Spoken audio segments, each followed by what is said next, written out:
नमस्कार, राधे राधे। 18 और 19 नवंबर का समय आपके लिए कैसा रहेगा? आज के इस वीडियो में मैं डॉक्टर राजा मिश्रा आपको यही बताने जा रहा हूं। इसमें मैं आपको पहले पंचांग के बारे में बताऊंगा कि कौन सा राहु काल है, कितने बजे से कितने बजे तक शुभ मुहूर्त है, किस दिशा में दिशाशूल है जिधर आपको यात्रा नहीं करनी चाहिए, कौन सी तिथि है, चंद्रमा किस राशि में है, पहले ये सब बताऊंगा।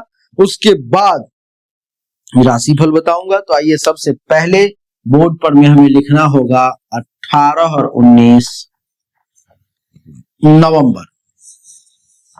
एक गोचर कुंडली का निर्माण कर लेते हैं ताकि सभी राशि वालों के लिए चर्चा बिल्कुल सही तरीके से और विशुद्ध तरीके से हो सके, सबको सही जानकारी मिल सके।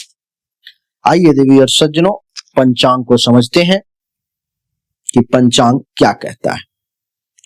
18 तारीख को त्रियोदशी तिथि है, स्वाति नक्षत्र है और मंगलवार का दिन है।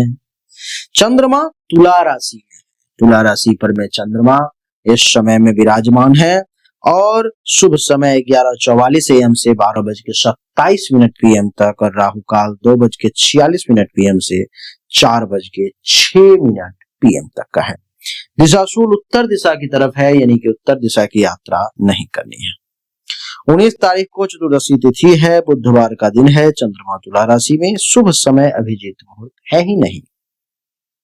राहु काल 12:06 PM से 1:26 PM तक का और दिशाशूल उत्तर दिशा की तरफ है, यानी कि उत्तर दिशा की यात्रा जो है आपको नहीं करनी चाहिए, नहीं तो आप परेशानी में पड़ सकते हैं। देवी और सज्जनों, दिशाशूल का क्या अर्थ है? दिशाशूल का अर्थ ये है कि अगर आप उस दिशा में जाते हैं तो शूल है, शूल का अर्थ है कि कष्ट, तो आपको उस दिशा में अर्थात दिशाशूल वाले दिशा में यात्रा करने से कष्ट हो सकता है। दूसरी बात हमने बताई अभिजीत मुहूर्त। अभिजीत मुहूर्त का अर्थ है कि ये शुभ समय है। कोई भी अगर आप काम शुरू करना चाहते हो, कुछ भी करने की कोशिश, कुछ भी जिसमें आपको अच्छा मनोभाव छुपा हुआ है कि ये हो जाए तो अच्छा रहेगा, तो अभिजीत मुहूर्त में आप कर सकते हो। हमने जो राहु काल बताया है वो समय अच्छा नहीं है।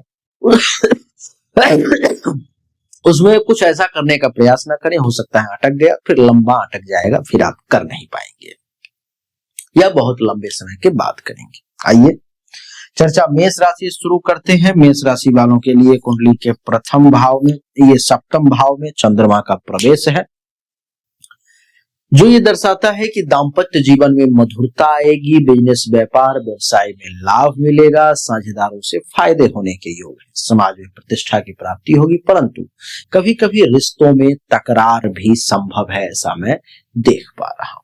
मेष के बाद बात करूंगा वृषभ राशि की। वृषभ राशि वालों के लिए कुंडली के छठे भाव में चंद्रमा का प्रवेश। कुंडली के छठे भाव में बैठा हुआ चंद्रमा ये दर्शाता है कि संयम और धैर्य रखने से लाभ मिलेगा।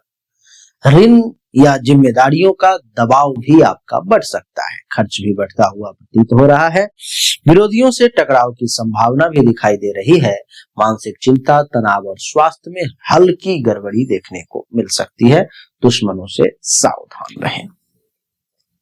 वृषभ के बाद बात करूंगा मिथुन राशि की। मिथुन राशि वालों के लिए कुंडली के पंचम भाव में प्रवेश है चंद्रमा का, जो ये दर्शाता है कि कभी कभी आप भावुक अधिक हो सकते हैं, अपने भावनाओं पर थोड़ा सा काबू रखें।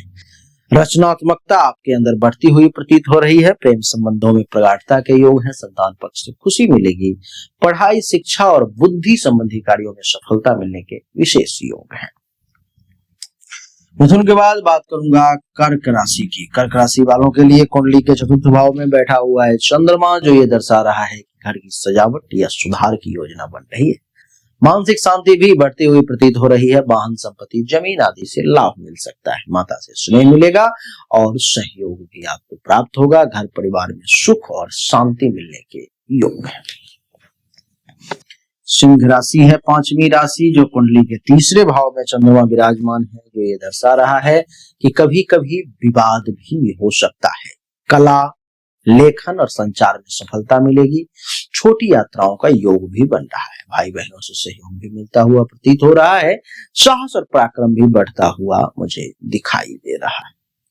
सिंह के बाद बात करूंगा कन्या राशि की। कन्या राशि वालों के लिए कुंडली के द्वितीय भाव में प्रवेश है चंद्रमा का। जो ये दर्शा रहा है कि अचानक से खर्चा बढ़ सकता है। खाने पीने की वस्तुओं में आपकी रुचि बढ़ती हुई प्रतीत हो रही है। वाणी मधुर रहेगी, धन लाभ की संभावना भी दिखाई दे रही है।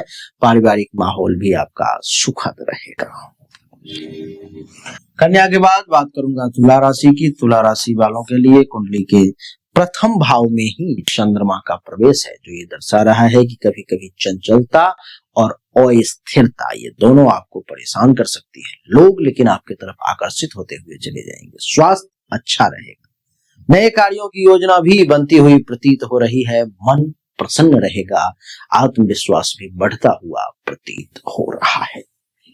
तुला के बाद बात करूंगा वृश्चिक राशि की। वृश्चिक राशि वालों के लिए कुंडली के द्वादश भाव में प्रवेश है चंद्रमा।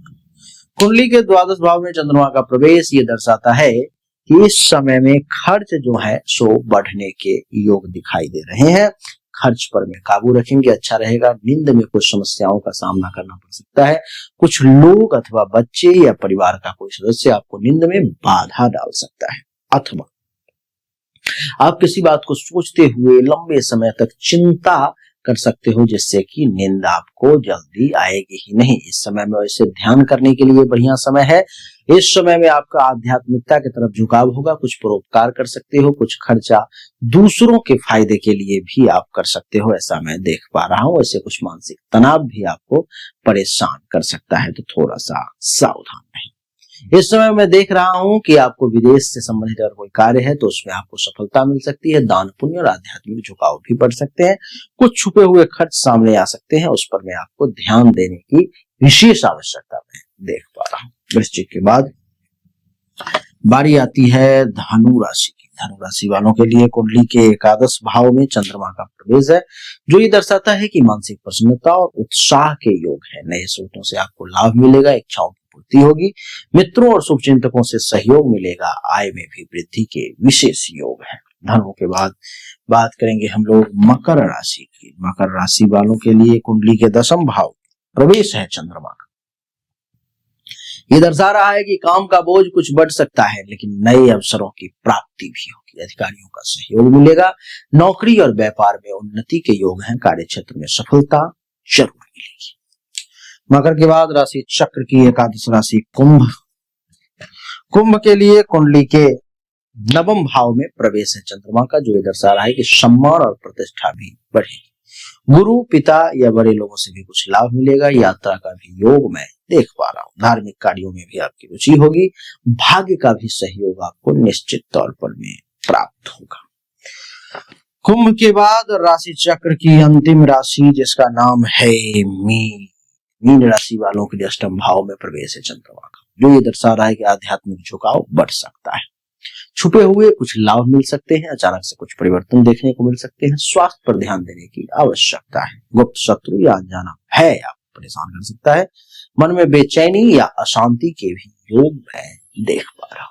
तो देवियों सज्जनों, 18 और 19 नवंबर 2025 की यही थी कहानी जो मैंने आपको बताने का प्रयास किया। उम्मीद करता हूँ अच्छा लगा होगा, पसंद आया होगा। अच्छा लगा, पसंद आया तो इस वीडियो को लाइक करें, शेयर करें, चैनल को सब्सक्राइब करके इसके बेल आइकन के बटन को दबा दें। राधे राधे। हमने अभी तक आपको जो भी जानकारी दी ये 100% सत्य नहीं है। फिर से सुने, 100% सत्य नहीं है। आपने बिल्कुल सही सुना है। ऐसा मैं क्यों कह रहा हूं? क्योंकि अभी तक जो हमने आपको बताया ये एक सामान्य राशिफल है, विशेष नहीं है।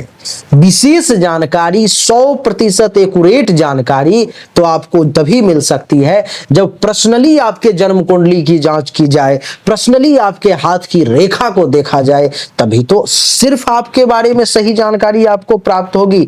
और जब वो जानकारी प्राप्त होगी तो वो 100% एक्यूरेट होगी। आपको जानना चाहिए, अगर आपको परिश्रम ज्यादा करना पड़ रहा है लेकिन परिणाम नहीं मिल पा रहे हैं, आपको भाग्य का साथ नहीं मिल पा रहा है, जिस पोजीशन पर आपको होना चाहिए उस पोजीशन पर आपसे पहले कोई और पहुंच जा रहा है, इसका अर्थ है कि भाग्य का साथ नहीं मिल रहा है। भाग्य के देवता की स्थिति कुंडली में गलत है, उसको ठीक करने की जरूरत है। दूसरा, अगर आप बहुत परिश्रम कर रहे हो, आमदनी के कई सोर्स को तलाशने की कोशिश कर रहे हो, लेकिन आमदनी बहुत ज्यादा कर नहीं पा रहे हो जितनी इच्छा है, जितनी कोशिश है, तो चेक करने की जरूरत है कि आमदनी के जो देवता हैं उनकी क्या स्थिति है कुंडली में, आखिर आमदनी क्यों नहीं बढ़ पा रही। अगर आप पैसा तो कमा रहे हो लेकिन बचत नहीं कर पा रहे हो, लाख प्रयास करते हो लेकिन फिर भी कितना भी पैसा कमा लो, कितनी भी कोशिश कर लो, बचत नहीं हो पा रहा है, तो आपको चेक करने की जरूरत है कि जन्म कुंडली में जो धन धान्य संपत्ति के बचत की देवता है, जो बैंक बैलेंस के देवता है, उनकी क्या स्थिति है, क्यों ऐसा हो पा रहा है। लेकिन इन सब को चेक करने के लिए पर्सनल आपकी जन्म कुंडली की जांच करनी पड़ेगी, तभी जाकर के वो पता लग पाएगा। देवियों सज्जनों, चाहे कोई बीमारी है जो आपको बहुत परेशान कर रहा है, बहुत परेशान कर रहा है, आप ठीक नहीं हो पा रहे हो, चाहे आपका विवाह नहीं हो रहा, वैवाहिक जीवन में अथवा परेशानी आ रही है, मामला तलाक तक पहुंच गया है या विवाह हो ही नहीं पा रहा है, जिस काम को करने की कोशिश कर रहे हो हर काम में रुकावट आ रहा है, जमीन मकान गाड़ी चाह रहे हो लेकिन हो नहीं पा रहा है, तो इन सभी शंकाओं का समाधान जन्म कुंडली देखने के बाद ही मैं आपको दे सकता हूं। उसके लिए सामने दिए गए नंबर पर में अपनी जन्म तारीख, जन्म समय, जन्म स्थान, दोनों हाथ के हथेली का फोटो अवश्य भेजे, जो शुल्क है जमा करें, इंतजार करें, आपको जानकारी अवश्य मिलेगी। अच्छा लगा तो वीडियो को लाइक करें, शेयर करें, चैनल को सब्सक्राइब करके इसके बेल आइकन के बटन को दबा दें। राधे राधे, राम राम।